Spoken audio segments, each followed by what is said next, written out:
Hey everyone, welcome to Beyond the Gates. I'm Alessio, and I'm so excited to have you here. If you love Beyond the Gates, then you're in the right place. Make sure to hit that subscribe button and turn on notifications so you never miss a video. Alright, let's dive right in. When I look back at my time living beyond the gates, the one person who stands out the most for all the wrong reasons is Dana Leslie Thomas. To outsiders, she probably just looks like another glamorous woman with too much money and too much time on her hands. But to those of us who had to live with the wake of her schemes, Leslie wasn't just a nuisance. She was a storm. And like most storms, she arrived without warning, caused maximum damage, and left everyone scrambling to pick up the pieces. I remember when Leslie first fell into that fortune. She strutted into Fairmont Crest like she owned not just her mansion, but the entire neighborhood. She carried herself as if money was armor, as if buying designer shoes and throwing lavish parties would keep her insecurities hidden. I almost felt bad for her at first. She grew up without much, always comparing herself to women like Anita Dupree or Nicole Richardson. I think deep down she thought money would finally fill those cracks.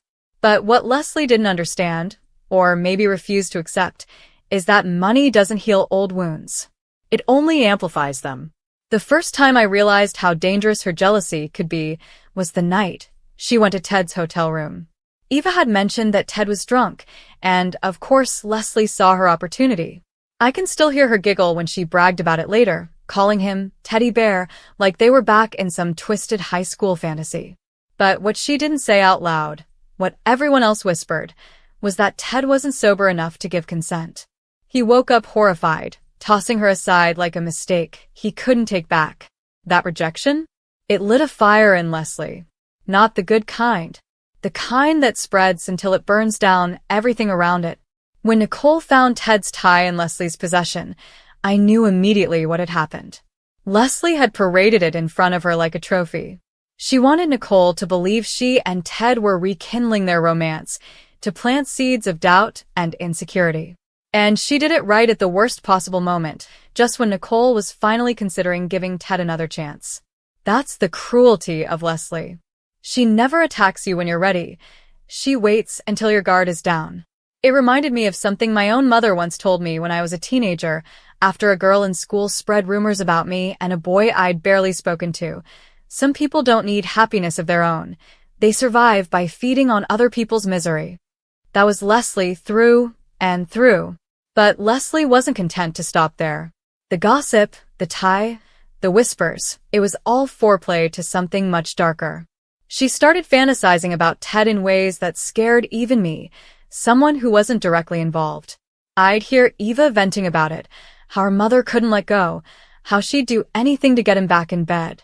Eva said once, almost in tears, "I'm afraid she'll drug him just to prove her point." And honestly, I believed her.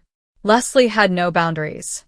As if wrecking Nicole's trust wasn't enough, Leslie had this other obsession, her origins. The shopping sprees eventually grew stale, and she started digging into her past. Who was her father? Why did her mother Barbara never tell her the full truth? I remember the night she cornered Peaches, demanding answers, her voice shaking between anger and desperation. I almost pitied her then, watching her fight ghosts she couldn't even name. The rumor that Vernon Dupree might be her father spread like wildfire. And if that were true, it would explain so much. The tension with Anita, the collapse of Barbara's band, the constant need to prove herself. For Leslie, though, it was about belonging.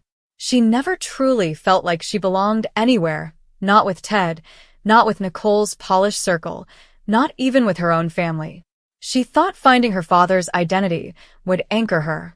But what it really did was make her even more volatile. The Duprees, of course, did everything in their power to keep her out of Fairmont Crest. They thought blocking her membership would contain her.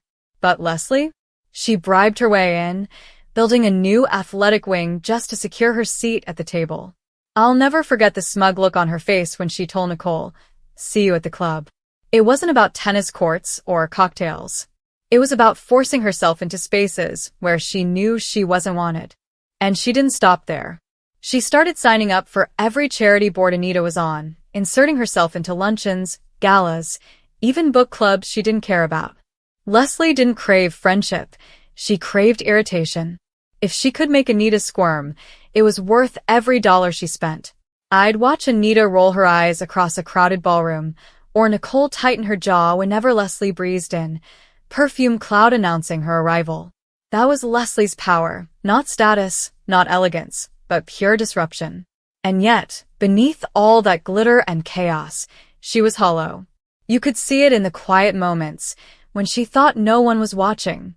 I once saw her sitting alone by the pool at dusk, staring at her reflection in the water.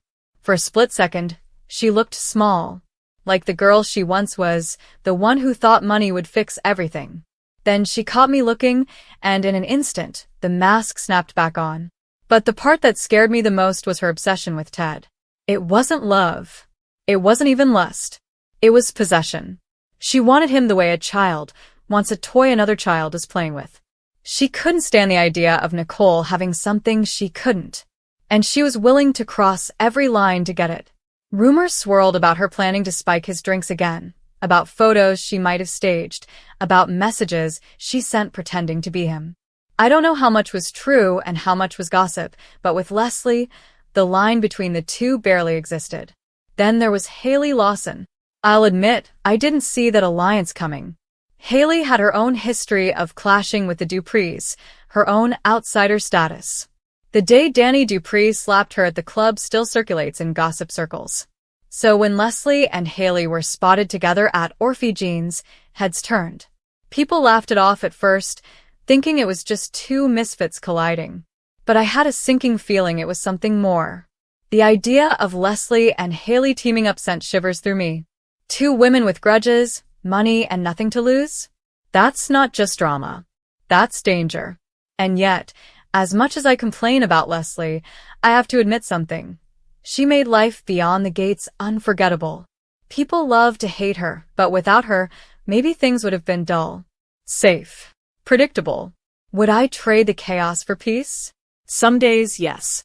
Especially when I think of Eva crying over her parents, or Nicole questioning whether to give Ted another chance.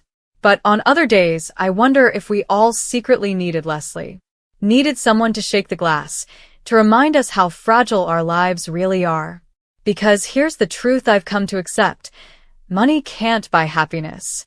It can't erase the past, can't mend broken families, can't force love where it doesn't exist. Leslie taught me that. Not because she ever admitted it, she never would, but because I watched her try and fail, over and over again. And maybe that's the saddest part of all. For all her wicked schemes, for all her victories and manipulations, Leslie was never truly satisfied. She was still that lonely girl chasing something she couldn't define.